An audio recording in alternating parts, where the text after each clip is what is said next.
Bé, avui em vull solidaritzar amb aquest moviment de les galledes fredes per posar el meu granet de sorra per tot el que representa la Fundació Miquel Valls.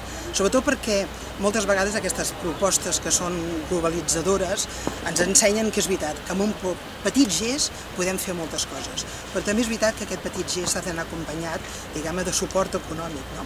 I a més nosaltres aquí, a Catalunya, tenim la Fundació Miquel Valls que fa molts anys que treballa. 400 malalts a Catalunya, 350 famílies que aquesta fundació ajuda, no? I per tant jo crec que també s'ha de dir que l'ELA també parla català. I aquest parla català és el que jo voldria, a la meva petita mesura, no?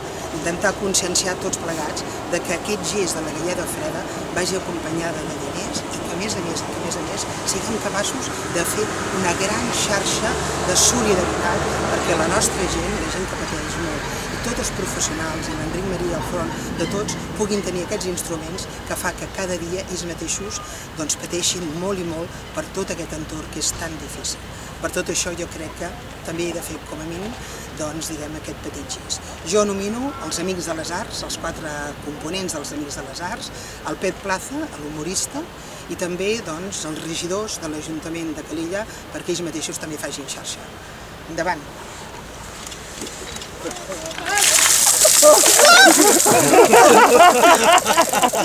És molt fort! Us ho juro que és fortíssim! Molt bé, Montse, molt bé!